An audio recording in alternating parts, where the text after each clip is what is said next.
Hi, my name is Alicia Klein, and this is my report on Educating Esme for EDU 104. Educating Esme is a book about the situations a first-year teacher encounters working in Chicago inner-city schools. She faces an unethical principal, difficult students, and even more difficult parents in her first year of teaching.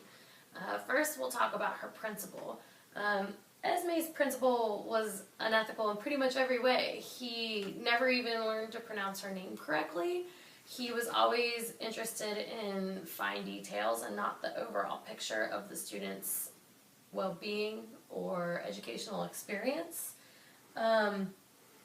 He never supported any of her initiatives and never thanked her for any of the work that she did outside of school. And she cites several instances throughout the book where he asks people to do a lot more than he probably should have without ever saying thank you for it. Esme's first real insight into his character and what it was going to be like working for him happened very early on.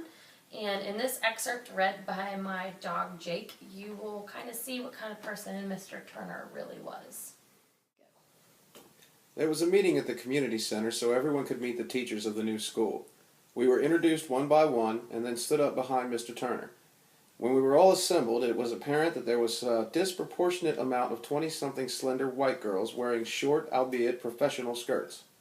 "Is this the fucking Miss America pageant?" one of the teachers whispered to me out of the side of her mouth. There were 35 of us out of over 800 applicants. I helped Mr. Turner sort through the resumes. Some were handwritten and looked totally mediocre. Mr. Turner insisted we will still contact everyone to be interviewed. "You can't tell if they have something to offer just from what their resumes say," he insisted. Tonight I figured out what it was that we all had to offer.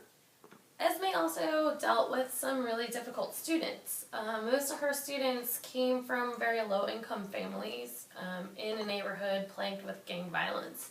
In fact, her first field trip outside of school with her students, gangs attacked their bus, and the principal stood and watched as it happened and didn't do anything.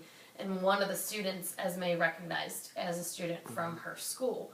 So her students dealt with a lot. A lot of them came from broken families and had really hard at-home lives.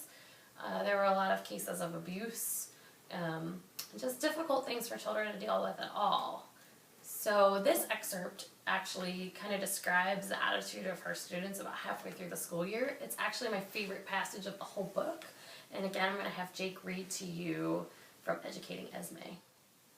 "Well, they stabbed the substitute today, in the back, with a pencil. The paramedic said it was only a flesh wound. She didn't press any charges. She just went home." "Who did it?" Mr. Turner howled at them. They were silent. Who in their right mind would say anything? He stomped out. I sat behind my desk and looked at them. They were sitting very nicely. The mood in the room was somewhat pleasant. I had only been gone 20 minutes. Mr. Turner called me out to troubleshoot some computer problem, and he had called in another substitute who was on break from filling in for another teacher. When I came back, this woman was gone. In 20 minutes, had they really managed to stab someone? "Would anyone tell me why?" I asked, genuinely curious. "It's your fault," Vanessa grinned. "My fault?" I laughed incredulously. "Yes," explained Selena. "You're the one who is always telling us, treat people the way you would like to be treated. Well, she told Donna she was fat, and she told Vanessa she was stupid. She ain't treated us like we like to be treated, so..." And her "so" trailed off by means of explanation. "I see," I mashed down the smile that I felt humming behind my lips.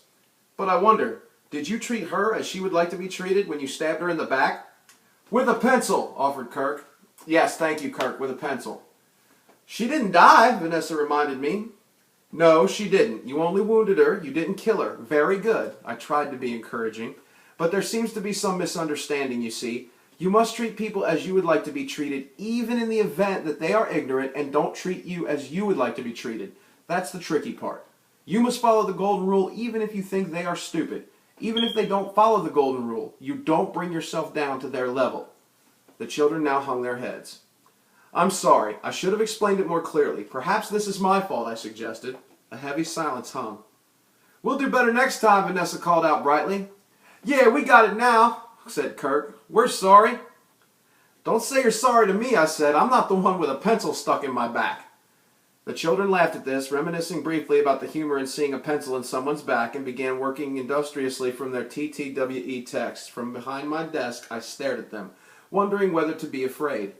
Didn't Malcolm X say something like, "Only those who do not understand us have reason to fear"? At the end of the period, I jokingly said, "May I assign homework, or will I then need to watch my back?" "Not you, Madame Esme," said Selena, and that made me feel a little bit better. Not only were the students themselves difficult to deal with, Esme also had to deal with their parents, as any teacher does. And these parents were kind of hard to deal with. There were a lot of instances where Esme would try to involve the parents in disciplining the kids to correct behaviors in the classroom, and it would result in the kids getting abused at home or beaten. There were instances where she had to help kids deal with the loss of a loved one or an abusive parent being removed from the home. So this is an excerpt of what happens one day when Esme talks to one of her students' moms about her behavior in school and how she feels about it afterwards. We're going to have Jake read to you one more time. So when I saw Toinette's mom had come to pick her up after school, I asked to talk with her. I started by telling her that Toinette has been working really hard at improving and completing her work, and that I was proud of her efforts. Then I told her the rest, explaining that I hadn't actually seen the menstrual pad thing, but that the father complained and we had had to be extra sensitive because Shira had been in the country only a couple of months and had trouble speaking up for herself. Right about then, the mom started wonking Toinette over the head with a rolled-up magazine she was holding. She assured me that she would whip Toinette with a belt at home, adding apologetically that she usually whips Toinette every 6 months, but she was behind schedule.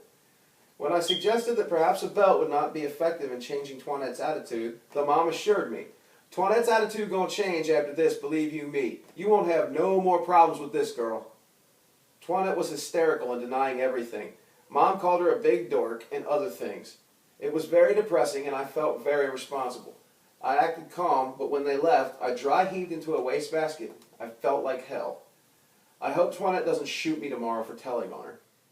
Despite all the problems and adversity she faced within the school and with her students and with her parents, Esme went to really great lengths to be a good teacher. She was very interactive in the way she taught. She had a hands-on activity for pretty much every lesson plan. Some examples of this are she built a time machine for the kids to get in and read. She would have costumes for her lessons. They would make things in class after they finished a lesson. So Esme was a really good teacher, and the fruit of her efforts paid off in the end. Her kids tested higher than pretty much everybody else's did. All the kids in her class went up at least 1 year, and most of the times 2 or 3 years on their standardized tests at the end of the year. I think the thing that I'll take the most from this book is the way Esme handled these situations. She handled everything with a sense of dignity and poise, and she never backed down from her ideas.